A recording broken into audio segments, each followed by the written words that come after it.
They wanted control. You gave freedom. They wanted to break you quietly. No noise, no witnesses, just pressure, expectations, invisible chains wrapped in smiles and rules. They thought if they pushed you into the dark long enough, you would forget what light felt like. They thought if they limited your breath, you would stop dreaming.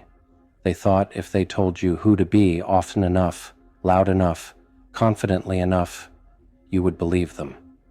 But here you are, still breathing, still standing, still dangerous in the most beautiful way. They wanted control. You gave freedom.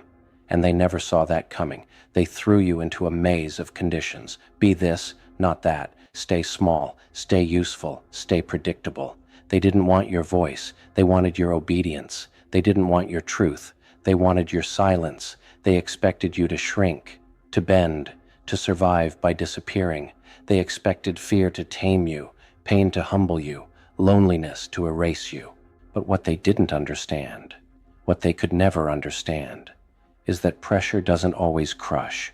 Sometimes pressure forges. Sometimes the dark doesn't destroy you. It teaches you how to see.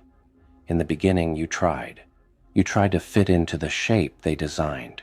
You tried to earn peace by compliance. You tried to be enough for people who only felt powerful when you doubted yourself. And it hurt.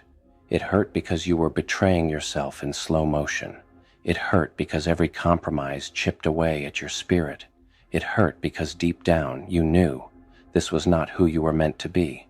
But pain has a strange purpose. Pain is the alarm clock for the soul.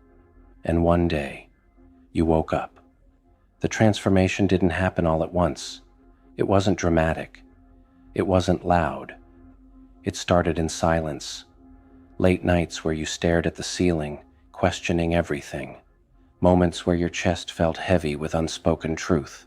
Days where you felt lost, but no longer asleep. That was the beginning.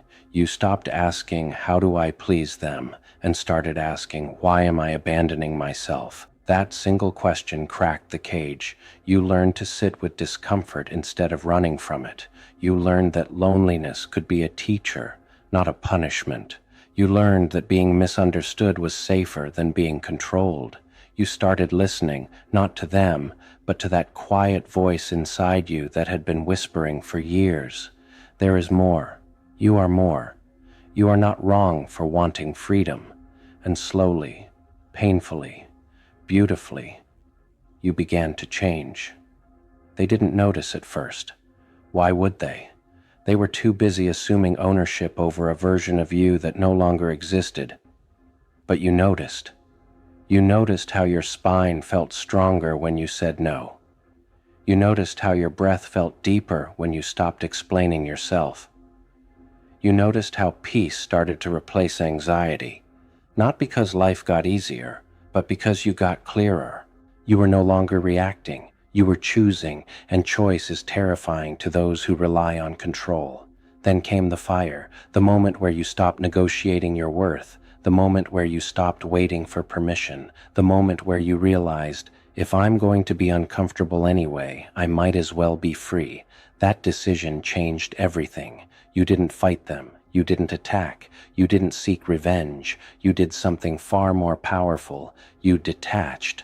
And that's when they panicked. Because control only works when you care about approval. Manipulation only works when you fear abandonment. Power only exists when you hand it over, and you didn't anymore. They started questioning you, guilt-tripping you, rewriting history. You've changed, you're cold, you're selfish. But listen closely. Those words weren't about you. They were about losing access. Did they really think you'd stay broken forever? Did they believe pain would permanently weaken you? Did they assume you wouldn't grow teeth along with your spine? They underestimated the quiet ones. They always do, because while they were watching for rebellion, you were building resilience. While they were tightening their grip, you were learning how to let go. And letting go, that was your real power. You stopped chasing closure. You stopped demanding fairness. You stopped explaining your evolution to people committed to misunderstanding you. You realized something sacred. Peace doesn't need permission. Freedom doesn't need applause. Healing doesn't need witnesses. You were no longer living for reaction. You were living from alignment, and that terrified them, because now you were unpredictable, not chaotic, free. You no longer needed them to validate your pain. You no longer needed them to admit fault. You no longer needed them to change. You changed, and that was the moment the power fully shifted. They watched from a distance as you rebuilt yourself. New boundaries, new standards, new energy. You weren't louder, you weren't aggressive, you were calm, and calm is threatening to those who thrive on chaos. You didn't prove anything, you embodied everything. You became the storm that doesn't announce itself, the crown that doesn't need to shine, the fire that warms instead of burns. You mastered the art of indifference, not apathy, but peace. And peace was the revenge they never prepared for. Every step you took toward yourself, they felt it. Every time you chose dignity over drama, they felt it. Every time you smiled without resentment, they felt it. Because the greatest loss for someone who wants control is realizing they never owned you.